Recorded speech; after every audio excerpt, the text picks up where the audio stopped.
Amém. Meus irmãos, a paz do Senhor Jesus Cristo. Vamos se colocar em pé, fazer uma oração. A todos os nossos irmãos que estão nos assistindo também em casa, nós os saudamos com a paz do Senhor. Oramos. Amado Deus e Pai, em nome de Jesus, nós somos gratos a Ti por ter nos trazido na Tua casa nesse domingo, Pai. Pai, em nome de Jesus, venha abençoar, Pai, os Teus filhos que aqui estão, aqueles que estão a caminho da Tua casa, Pai, bem como abençoa o momento que passaremos aqui nesse estudo bíblico, Senhor, que tudo, Pai, venha a ser feito para a Tua honra e Tua glória, e que Teu Espírito Santo venha falar mais alto em nosso coração através da Tua palavra. Em nome de Jesus. Amém. Amém. Meus irmãos, a lição de hoje nós estaremos estudando a lição de número 2, que é o despertamento espiritual, e vem trazer como um milagre.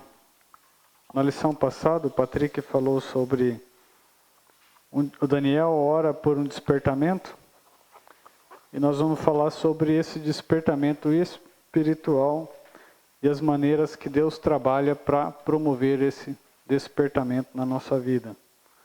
Porque isso é uma das coisas que nós mais precisamos, com certeza, é um despertamento espiritual. O textuário se encontra em Romanos 13:11, diz: "E isto digo, conhecendo o tempo, que é já a hora de despertarmos do sono, porque a nossa salvação está agora mais perto de nós do que quando aceitamos a fé." A nossa salvação sempre está mais perto de nós a cada dia que a gente se levanta. Porque nós não sabemos o que há de acontecer, mas a partir da nossa conversão, a nossa salvação sempre passa a estar mais perto de nós. E a verdade prática vem falar sobre o despertamento espiritual, é uma consequência da submissão à vontade de Deus. Então, Esdras, capítulo 1, do versículo 1 até o 7, depois Neemias 1, do 1 ao 3.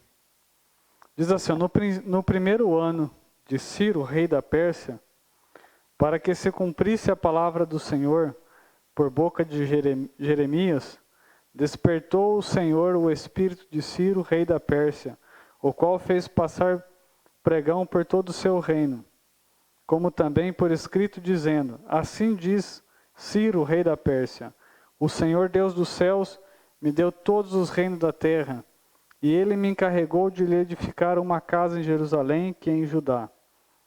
Quem há entre vós, de todo o seu povo, seja seu Deus com ele, e suba a Jerusalém, que é em Judá, e edifique a casa do Senhor, Deus de Israel.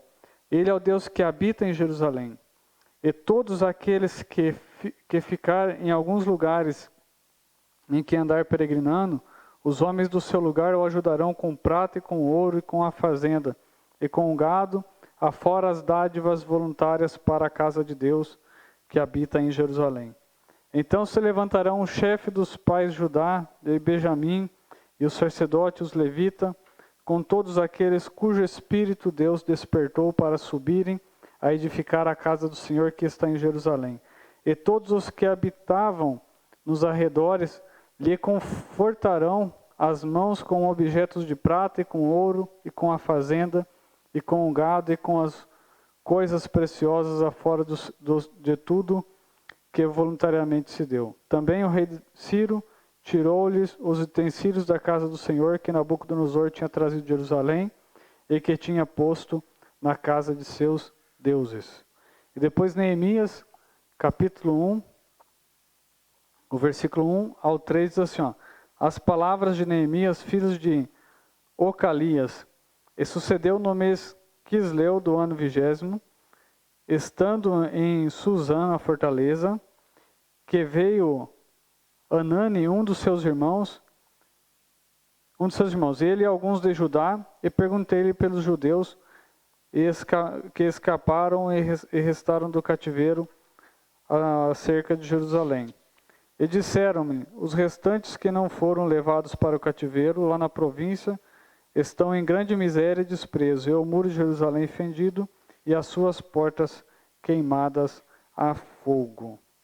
Quando nós tratamos de despertamento espiritual, nós vemos aqui nessas duas passagens, dois despertamentos que aconteceram.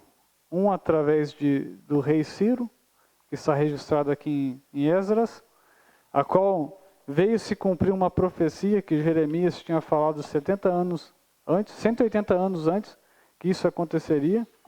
E o segundo é através de Neemias. Mas o foco principal da nossa aula nessa manhã é mostrar que esse despertamento espiritual, assim como houve com esse povo, tem que haver em nosso coração também. Tem que haver em nossa vida também. Que nós possamos batalhar cada dia mais para que esse despertamento espiritual venha acontecer na nossa vida. Porque isso é uma necessidade muito grande que nós temos. E a revista, ela começa numa interação, ela fala assim, ó, o decreto de Ciro já estava lavrado. Os judeus poderiam voltar à sua terra, reerguer os muros de Jerusalém e reconstruir o Santo Templo. No entanto, a tarefa parecia bastante difícil.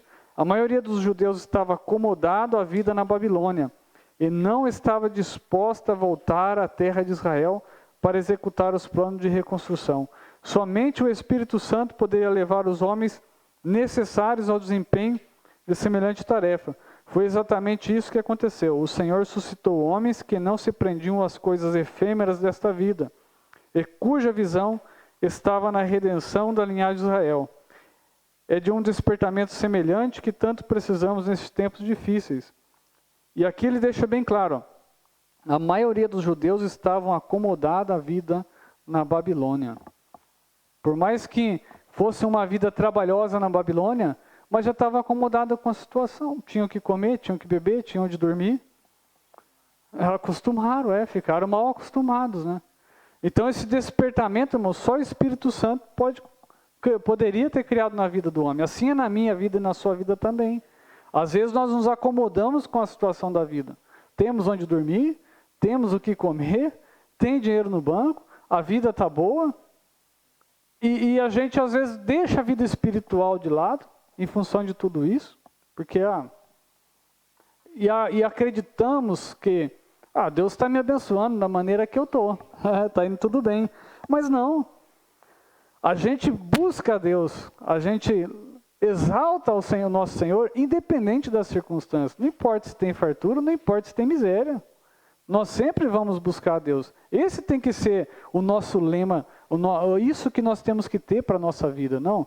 A minha vida tem que ser direcionada dessa maneira. Independente das circunstâncias, eu sempre te louvarei, Senhor.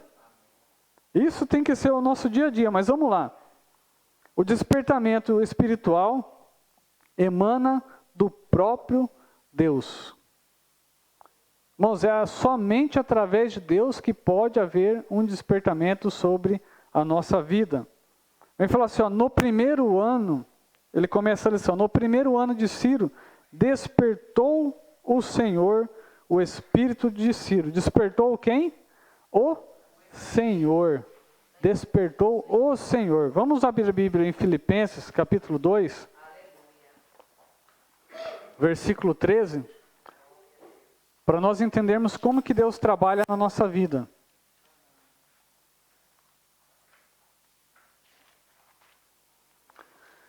Filipenses 2,13.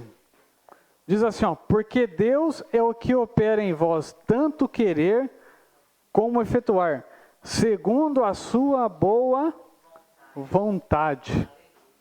Deus opera na nossa vida segundo a sua boa vontade. Deus não opera na minha e na sua vida segundo a minha vontade, ou segundo a vontade da minha esposa, ou segundo a vontade dos meus filhos, não. Deus opera segundo a sua boa vontade. Por isso, quando nós oramos por uma pessoa, nós falamos, Senhor, entra com a tua providência, faça a sua vontade, faça o que o Senhor achar melhor. Nós nunca ordenamos algo para Deus. Eu jamais posso fazer uma oração, eu decreto, Senhor, que o Senhor vai dar a vitória. Eu não tenho poder nenhum para fazer isso aí. Senhor, eu ordeno que o Senhor cura. Quem sou eu para me indispor com Deus dessa maneira? Porque isso é uma indisposição. A gente não chega perante um juiz e logo já fala para ele qual que é a sentença que nós gostaríamos de ter. Imagina você chegar diante do tribunal e falar assim, ó, senhor juiz, eu decreto que o senhor me dê causa e ganha. Imagina uma justiça trabalhista chega, eu decreto que o senhor me dê causa e ganha e que esse meu patrão me pague uma indenização tal. Pode escrever aí. Não. O juiz, ele vai julgar segundo os méritos do que está acontecendo mesmo. Assim é Deus sobre a nossa vida, irmãos. A vontade de Deus prevalece. Dele vem o decreto, dele vem a sentença. Não é minha nem sua. Porque a Bíblia fala que a vontade de Deus é o quê? Boa, perfeita e agradável. Às vezes para nós só amarga. Mas ela é boa, perfeita e agradável. Porque a gente olha o momento, Deus olha o futuro.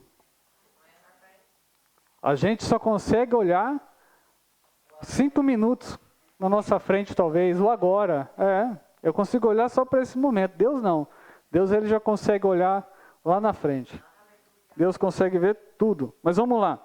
Todavia, não foram as orações de Daniel, nem a sua vida santificada que produziram despertamento, mas foi o próprio Deus que fez o milagre do despertamento. E aqui eu quero abrir um parênteses também, porque Esdras capítulo 1, versículo 1, ele começa assim, ó, no primeiro ano de Ciro. Por que ele começa no primeiro ano de Ciro? Porque a Bíblia fala em Eclesiastes capítulo 3, versículo 1, que há um tempo determinado para todas as coisas. Então a Bíblia ela sempre mostra, agora nós olhando para uma pregação que foi, acho que 2 domingos anterior que eu trouxe essa mensagem, olhando para o Cronos. Olhando para o Cronos, aqui começa, no primeiro ano de Ciro. Despertou o Senhor. Aleluia. Então aqui nós vemos na cronologia o primeiro ano de Ciro. Então há um tempo determinado sobre todas as coisas. Então a profecia de Jeremias falava que quando Ciro fosse assumir o poder, Deus ia trazer um despertamento sobre a vida dele. Então aqui, para cumprir-se as profecias que Jeremias tinha lançado, ele começa no primeiro ano do rei Ciro. Tem um tempo. Chegou o tempo de Deus. Amém? Vamos lá. Deus usa instrumento para cooperar com ele, mas o autor do despertamento é ele mesmo. Deus ele sempre avisa, irmãos, que ele vai fazer algo. Abra sua Bíblia em Isaías, capítulo 26.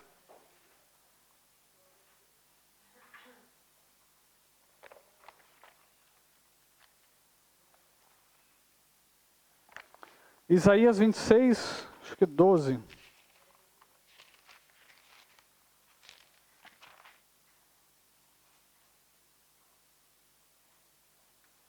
Senhor, tu ordenarás paz para nós, porque também tu tens operado todas as nossas obras a nosso favor.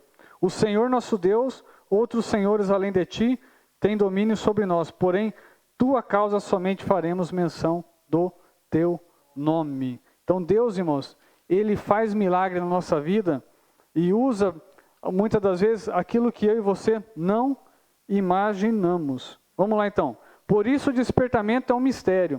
As coisas humanas podem ser explicadas, previstas e calculadas, mas a operação do Espírito Santo é diferente. Jesus disse, o vento, aqui Jesus falando para Nicodemos, em João capítulo 3, o vento assopra para onde quer e ouves a sua voz, mas não sabe de onde vens, nem para onde vai. Assim é todo aquele que é nascido do Espírito.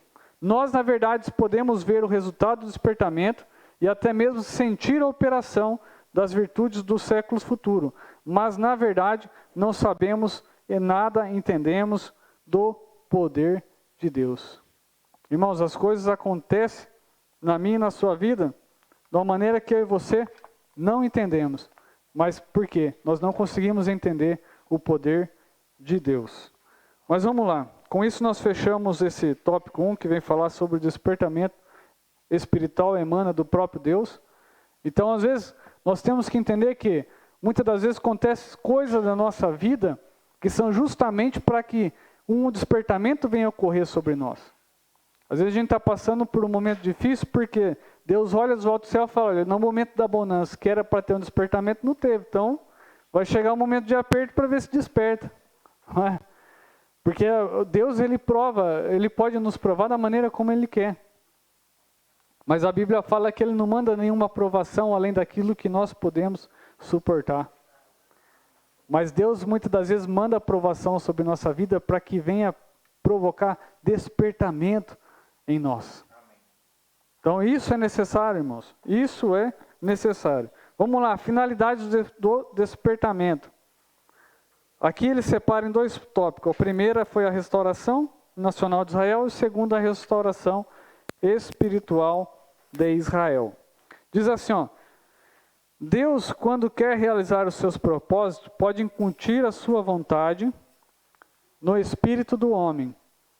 Foi assim que ele fez com Ciro. Embora fosse rei de uma nação idólatra, Ciro foi despertado por Deus, o qual incutiu a vontade no espírito dele, dominado pelas tradições e pela idolatria, a fim de que ele cumprisse os desígnios divinos relativos ao povo de Israel, conforme havia falado pela boca do profeta Isaías cerca de 180 anos antes. Quando o propósito de Deus chegou ao conhecimento de Ciro, era um fato já aceito e aprovado para ele, e logo foi consumado. Assim, logo no início do seu reinado, Ciro proclamou um edito autorizando os judeus a retornarem a Jerusalém e a edificarem a casa do Senhor, em Jerusalém, que é em Judá. Começava assim uma restauração nacional do povo de Israel. Abra sua Bíblia em Isaías 44, versículo 28, para a gente ver os registros dessa profecia de que Deus estaria restaurando novamente o povo. Esse versículo diz assim, ó, que diz de Ciro, ele é meu pastor e realizará toda a minha vontade, dizendo a Jerusalém, tu serás edificada e para o templo teu alicerce será posto. Daí o 45 em diante ele fala assim, ó, assim diz o Senhor a seu ungido, a Ciro, cuja mão direita eu tenho sustentado para subjugar nações perante ele. Eu afrouxarei os lombos dos reis para abrir perante ele os portões duplos e os portões não serão fechados. Eu irei antes de ti e farei os lugares tortuosos retos. Eu quebrarei em pedaços os portões de bronze e cortarei em partes as barras de ferro. Eu te darei os tesouros de escuridão e as riquezas escondidas dos lugares secretos, para que tu possas saber que eu, o Senhor, o qual te chama pelo teu nome, sou o Deus de Israel. Por amor do meu servo Jacó e de Israel, meu eleito, eu tenho te chamado pelo teu nome, eu tenho te chamado um sobrenome, embora tu não me tenhas conhecido. Eu sou o Senhor, e não há outro Deus fora de mim. Eu te cinjo, embora tu não me tenhas conhecido, para que eles possam saber, desde o nascer do sol e desde o oeste, que não há outro fora de mim. Eu sou o Senhor, e não há outro Deus. Deus, irmãos, quando Ele quer cumprir o seu propósito, Ele usa quem Ele quer. 180 anos antes, foi escrita essa profecia de que o povo de Israel sairia do cativeiro que eles estavam vivendo na Babilônia, para poder reerguer a casa do Senhor. E olha a maneira como eles foram tirados de lá. Olha que maneira como eles foram tirados, através de um decreto de um homem que não acreditava nem no próprio Deus. Deus, irmãos, Ele trabalha, então, na forma como Ele quer. Vamos lá. A restauração espiritual de Israel. Deus quer usar o homem como seu instrumento. Todavia, não só usá-lo aqueles que cooperam com Deus, aqueles que seguem a orientação divina por livre-arbítrio. O homem é livre para obedecer ou não a orientação divina. Por isso, nem todos os que experimentam despertamento adquirem o mesmo progresso espiritual, porque não abrem igualmente seu coração para Deus, a fim de obedecer à risca as orientações divinas. Agora aqui a gente vai abrir um parênteses, concernente o despertamento espiritual, que aqui é um ponto muito importante, que aqui deixa muito bem salientado que O homem é livre para obedecer ou não à orientação divina. Irmãos, nós temos o livre-arbítrio de escolha. Como eu disse anteriormente, Deus não prova a ninguém além daquilo que pode suportar. Mas muitas das vezes Deus traz provações na nossa vida para que haja um despertamento espiritual. Mas a escolha se quer ser despertado ou não, é minha e sua. É minha e sua. A Bíblia fala que Deus opera tanto no querer quanto no efetuar. Então Deus vai operar na minha e na sua vida a partir do momento que eu e você dermos abertura para Deus poder operar sobre nós. Se isso não acontecer, não tem como, não tem nada que possa ser feito. E aqui mais à frente, o escritor vai falar sobre um ponto que é muito importante para os nossos dias, que é concernente o pecado. Mas vamos continuar aqui, nós vamos chegar nesse ponto. Fala assim, durante o cativeiro, o povo de Israel havia assimilado muitos dos costumes dos babilônicos, porém não havia aprendido a lição concernente à vontade de Deus. Não servir aos deuses das nações, não adorar os ídolos. Antes do exílio, Israel estava espiritualmente enfermo dos pés à cabeça, mas agora havia sido curado da idolatria para sempre. Para Israel, o sofrimento resultou no despertamento, e este na sua restauração espiritual. A finalidade principal de despertamento é sempre a restauração espiritual do povo de Deus. Ele vai falar, cada despertamento tem por objetivo principal a salvação e a restauração do homem. Encontramos sempre esses dois polos, a graça e o pecado. O Espírito Santo está sempre pronto para convencer o mundo sobre o pecado, a justiça e o juízo. E aqui, olha, encontramos sempre esses dois polos, a graça e o pecado. A graça é o favor imerecido de Deus sobre nossa vida. O pecado é o que nós vemos todos os dias, nos chamando, querendo nos orientar, querendo nos trazer para perto de si. E tem um professor de escola bíblica no Brasil, que eu gosto de assistir muito ele para preparar as aulas, e ele falou uma frase que eu achei muito importante. Ele fala assim, o pecado é o luto disfarçado de festa. Isso é uma coisa, irmãos. O pecado é um luto disfarçado de festa. A Bíblia fala que o salário do pecado é o quê? É a morte. O salário do pecado é a morte.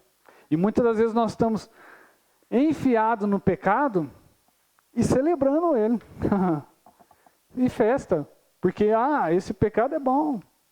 Uma das coisas que nós temos que ter na nossa mente, para que tenha despertamento espiritual, o povo de Israel, quando houve um despertamento sobre a vida deles, a primeira coisa que eles fizeram foram abandonar os seus ídolos, abandonar os seus costumes babilônicos, abandonar tudo aquilo que eles tinham aprendido na Babilônia, para poder retornar para Israel, para erguer a casa do Senhor, e renascer de novo, se reerguer novamente com os costumes que Deus deixou para eles.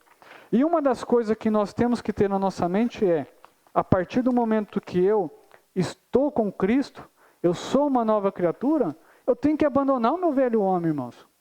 Eu não posso viver o meu velho homem e querer viver para Cristo também. Não existe um meio termo. Ou é ou não é. O que a Bíblia, acho que foi para a igreja de Laodiceia, que o Espírito Santo disse para o pastor da igreja, tenho porém contra ti que não é frio nem quente, és morno. E por causa disso, eu vomitar-te-ei da minha boca. Irmãos, então eu falo, não existe meio termo na casa de Deus. A gente não negocia com o pecado. A gente combate ele. A gente luta contra ele. Porque a graça chegou até mim e você de graça.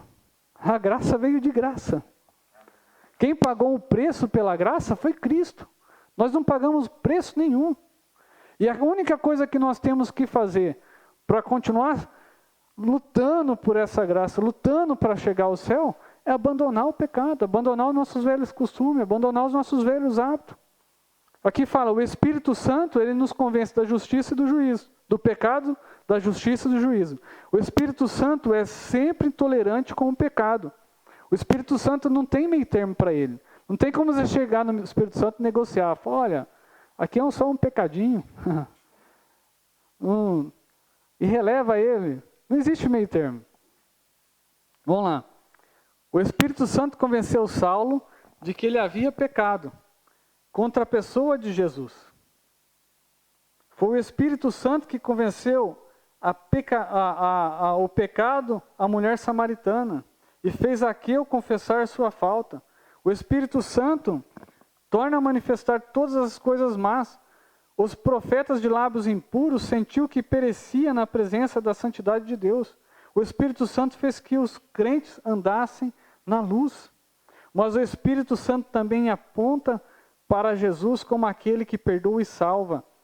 Este era o ensino nos dias dos apóstolos e deve continuar sendo nos dias de hoje, pois a palavra de Deus não muda e as nossas necessidades espirituais também não. Então, irmãos, que nós possamos lutar diariamente. Se existe hábitos na nossa vida que nos impedem de chegar próximo de Deus, que nós possamos trabalhar, pedir socorro para Deus, pedir direção para Deus, para que nós abandonemos esses velhos hábitos e que haja um despertamento espiritual sobre nossa vida. Porque não tem como eu chegar aqui de frente da igreja e dar uma de um ser espiritual e viver uma vida paralela lá fora. Não tem como eu fazer isso. Seria impossível. Uma que nós temos que tomar muito cuidado com essas coisas. Porque na casa de Deus a gente não usa, jamais podemos usar de engano. Quando Ananias e Safira... Eu posso até fazer, né? Sim. Vou enganar aos meus irmãos, mas não a Deus. Não a Deus. Não a Deus. Quando Ananias e Safira tentaram enganar a igreja, o que Pedro falou para eles? Mentiste contra o Espírito Santo. Daí, puf, Ananias caiu duro ali. Os jovens acabaram de entrar, pegaram lá, Ananias levaram para fora, entra Safira. Pedro pergunta, Safira, o que vocês fizeram com o dinheiro que vocês venderam à terra? Vocês doaram todo ou parte dele? Não, entregamos todo. Pedro falou, Safira, teu marido acabou de cair duro aqui por causa dessa mentira. Safira, pacotou também. Então, irmãos, isso eu falo assim, não é que nós devemos trabalhar sobre o medo.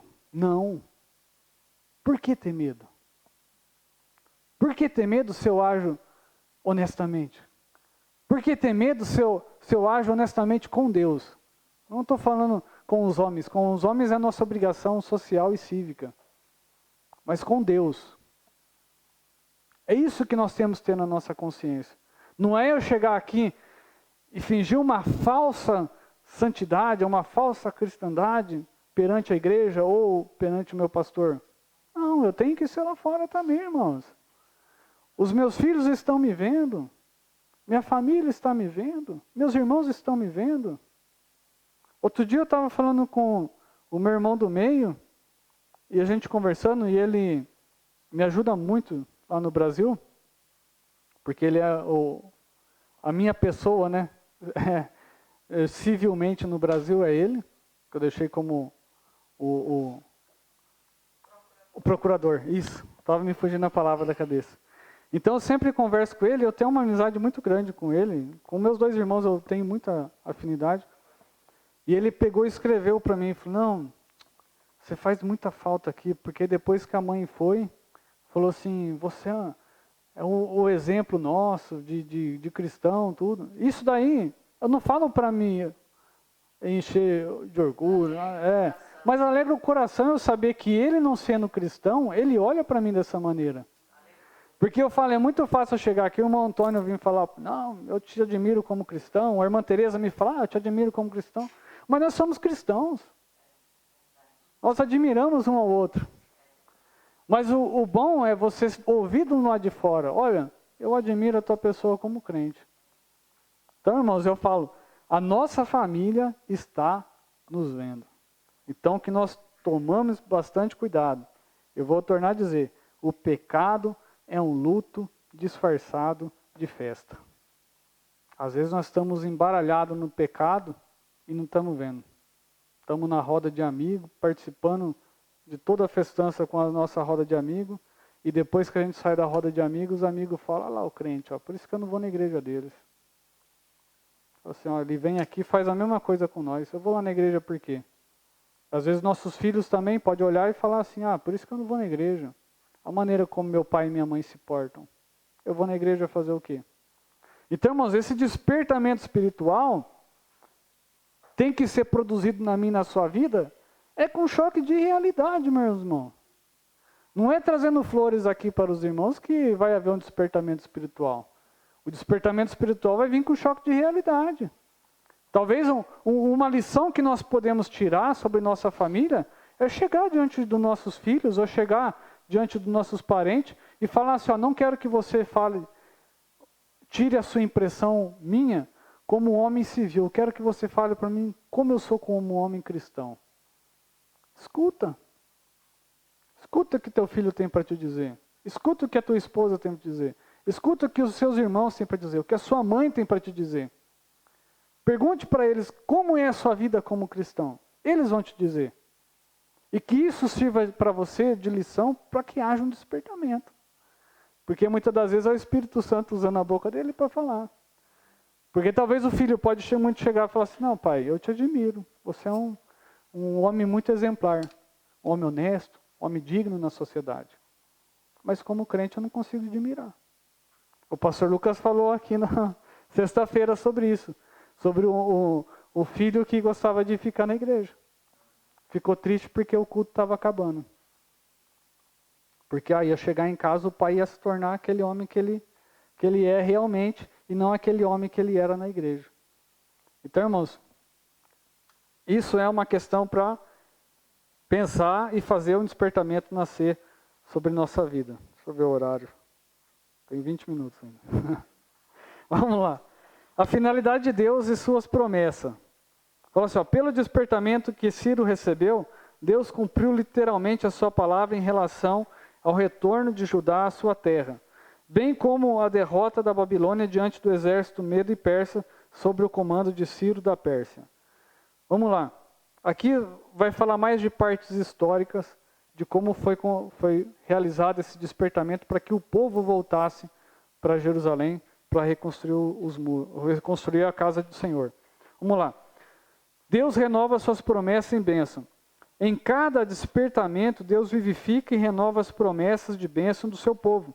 O Espírito Santo revela as riquezas escondidas em Cristo, isto é, as riquezas de glória em que Cristo ganhou na cruz do Calvário para dar àqueles que o servem. O batismo no Espírito Santo é uma bênção que faz parte de uma nova vida em Cristo.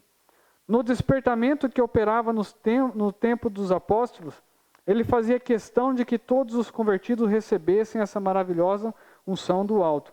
Os dons espirituais também fazem parte das bênçãos que Jesus deseja dar por meio do despertamento. Deus ainda deseja despertar os corações, para ter a fé renovada na cura do corpo, também resultado da morte expiatória de Jesus. O despertamento, irmãos, espiritual, ele é um processo de cura, principalmente da alma. Porque quando nós estamos mal espiritualmente, a nossa alma vai mal, a nossa vida vai mal.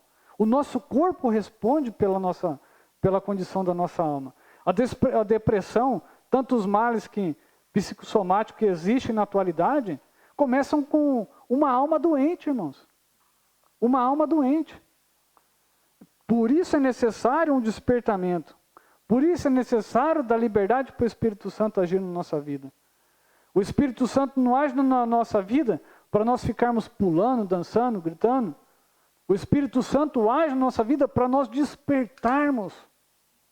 O pular, o gritar, o dançar, é você colocar para fora uma alegria que você está dentro de você. Não estou aqui para condenar quem assim o faça. Uns manifestam gritando, outros manifestam chorando. Cada um tem sua maneira de manifestar. Mas a nossa alma tem que ser curada, irmãos. A nossa alma tem que ser curada. Temos que dar liberdade para que o Espírito Santo haja sobre a nossa vida e cura a nossa alma. Para que venha haver esse despertamento. Para que venha haver momentos de alegria sobre a nossa vida.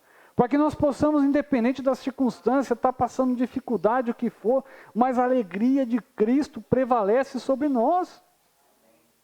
Porque o Espírito Santo está aí, irmãos, para nos usar. Os dons espirituais não estão distribuídos só no pastor Lucas, ou só no pastor André, ou só no irmão Antônio. Não, os dons espirituais estão para a igreja toda. Toda. O pastor Lucas, ele está usando umas frases de impacto que eu estou amando. Eu falo, ninguém fala, come por mim porque eu estou com fome. Não é, pastor? Muitas vezes a gente fica naquela, ore por mim, ore por mim. Ora por mim, ora por mim. Não, irmãos, tem que despertar, eu tenho que orar também. Eu tenho que buscar socorro também. Quando você cai um tombo de bicicleta, se não tiver ninguém do lado, você vai ter que se levantar do chão. Não tem o que fazer. Deu fome de madrugada? Vai lá, abre a geladeira e come. Ninguém vai ligar na casa de alguém, eu acordei aqui 4 horas da manhã, estou com fome, come aí por mim. Despertamento espiritual, irmãos. Sexta-feira eu alegrei o coração quando eu cheguei aqui. Eu vi a igreja, estava cheia. Eu falei, opa, o Senhor está despertando o povo.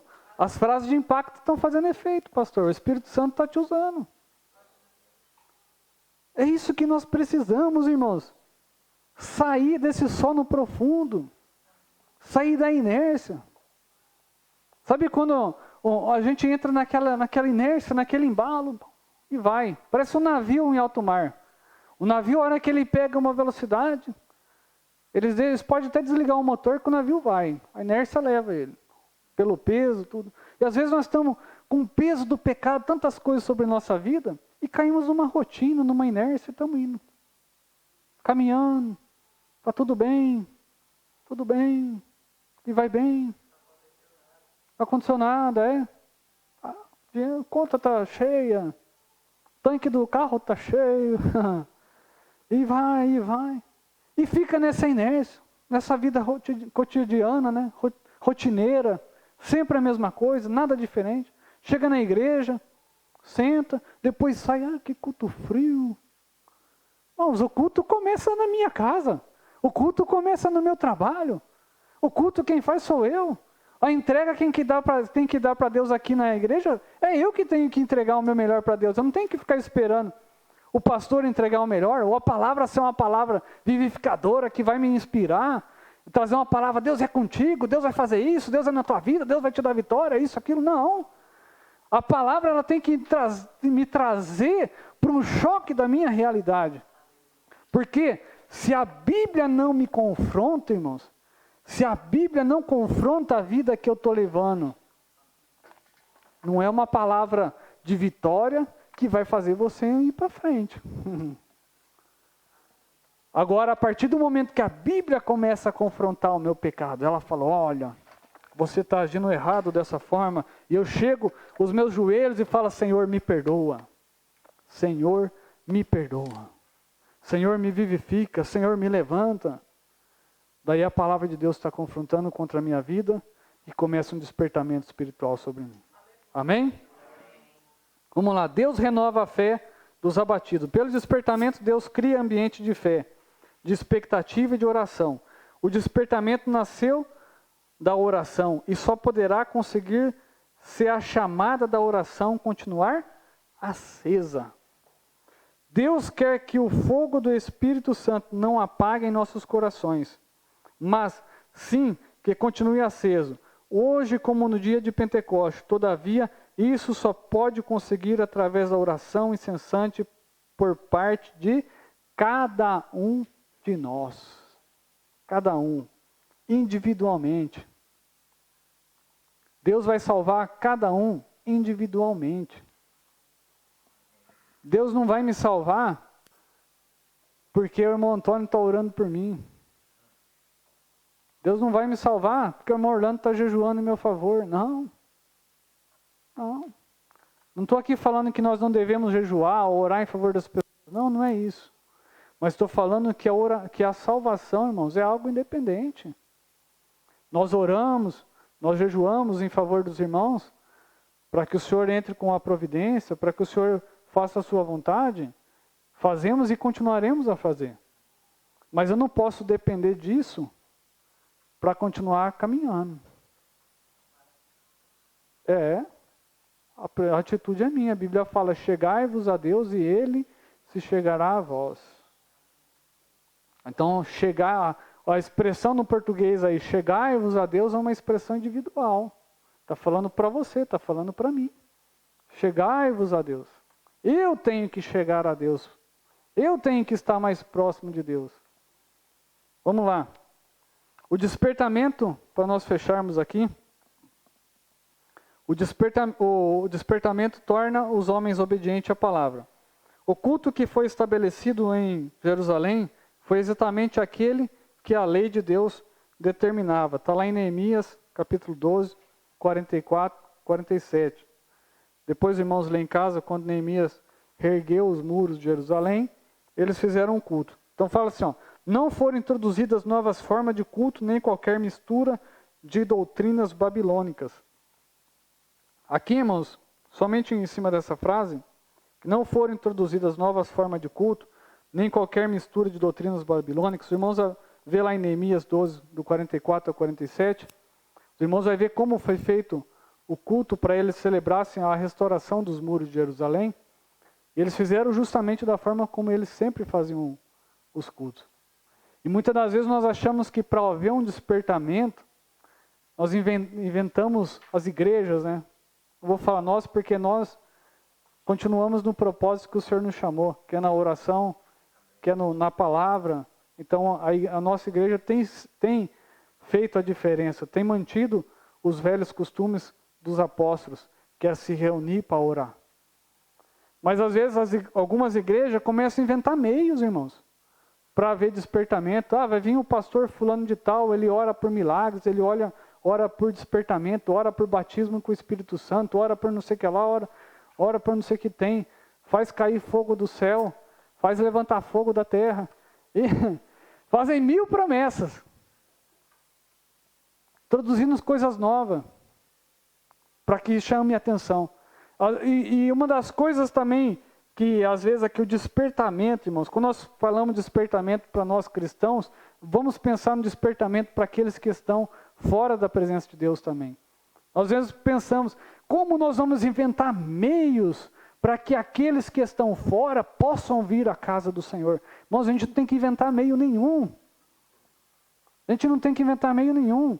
A gente tem que fazer o quê? O que a palavra de Deus diz. Pregue a palavra em tempo e em fora de tempo. A gente tem que continuar pregando a palavra.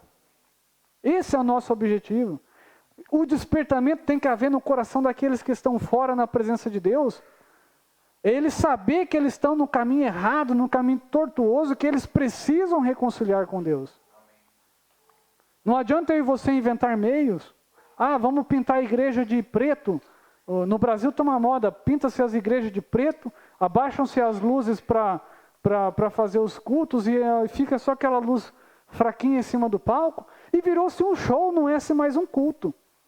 E depois no final vem aquela palavra de vitória, aquela palavra de ânimo, porque a sua semana vai ser diferente, Deus vai fazer diferente na sua vida, porque Deus é contigo, continua nessa tua força. Daí o camarada está bebendo, o camarada está prostituindo, o camarada está usando droga, o camarada está traindo a esposa, está vendo tantas outras coisas, e daí ele ouve uma palavra, continua nessa tua força, Deus é contigo, não sei o que tem.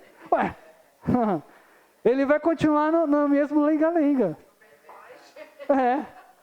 Ele vai falar, se eu bebia 3 garrafas de cerveja por dia e um colinho de pinga, agora eu vou passar a beber o dobro. Continuar nessa minha força, Deus é comigo. Irmãos, não tem mudança. Por quê? Porque as igrejas estão começando a se moldar à sociedade. Não, porque nós temos que modificar a nossa liturgia de culto, a nossa maneira, para que as pessoas de fora possam se interessar por entrar aqui dentro também. Irmãos, Eles têm que se interessar por entrar aqui dentro para ter uma vida diferente. Os vizinhos aqui, ó, eles têm que olhar para nós aqui, olhar e falar assim, ó, esse povo é diferente. Esse povo é diferente. Qualquer dia eu vou lá ver ela porque o negócio é bom, porque ó, todo domingo está cheio esse lugar. Eles têm que ver algo diferente de nós. Não é eles vendo nós fazer as mesmas coisas que eles vão querer se interessar por estar aqui. Então, irmãos, não adianta a igreja querer se mudar ou querer se padronizar ao mundo atual para que as coisas aconteçam. Não, não vai acontecer nada. Não vai acontecer nada. Porque quem produz, quem convence o homem do pecado, da justiça e do juízo, não é uma igreja diferente. Não é uma igreja moldada a um público da sociedade. Não, é o Espírito Santo. É o Espírito Santo. Se o Espírito Santo não falar mais alto no meu coração que eu estou pecando, que eu estou errado, não é uma igreja, vamos dizer assim, eu como engenheiro, uma igreja cheia de engrenagem desenhada aqui que vai me chamar a atenção. Ué. Então, irmãos, não adianta. Eu falo assim, olha, vejo igrejas de tantas e tantas maneiras hoje, igreja de surfista, igreja de lésbica, igreja de não sei o que lá, se moldando a padrões da sociedade. Isso aí não vai provocar nada.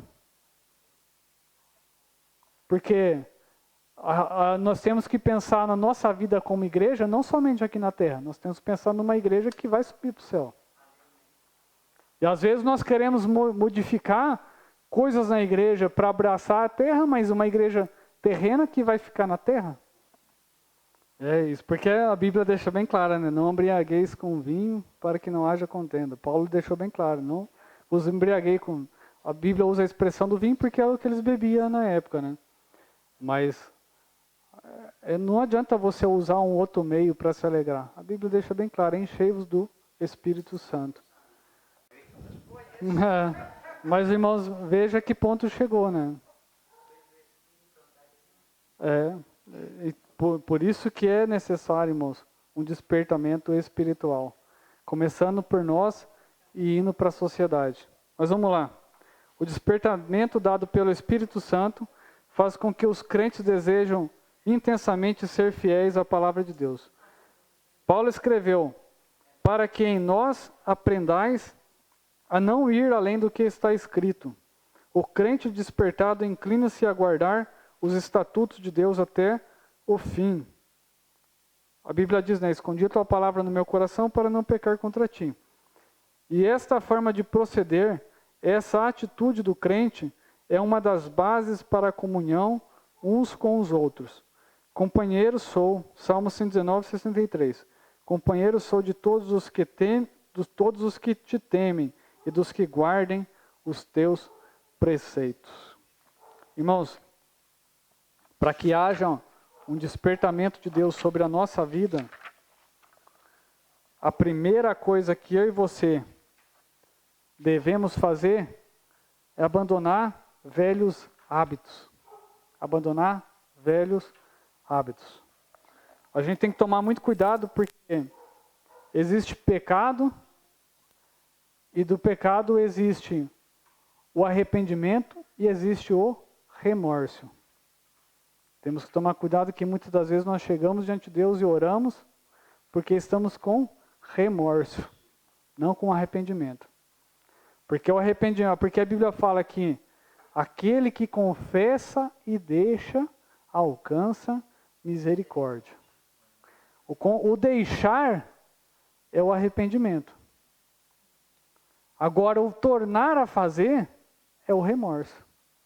Não adianta nada eu chegar diante de Deus, passei uma sexta-feira e tomei uma garrafa de uísque, daí chego no sábado e eu falo, Deus, me perdoa, me arrependo disso que eu fiz, eu agi erroneamente. Daí passa 2 meses, eu torno a tomar mais uma garrafa de uísque. Então, ou seja, aquele dia eu não estava arrependido, estava com remorso no coração. Não adianta nada eu chegar aqui e brigar com o pastor Lucas, daí chega no outro dia, pastor Lucas, me perdoa, eu estava nervoso aquele dia. Daí, tá bom. Daí passa-se uma semana, a gente começa o atrito remoer o mesmo problema novamente e entra em atrito novamente. Então, não estava arrependido, estava só com remorso. Cuidado, irmãos. Às vezes nós estamos com muito remorso no coração e achando que está pedindo perdão para Deus. E a Bíblia fala, aquele que confessa e deixa, alcançará misericórdia. Remorso não alcança misericórdia, não. Isso.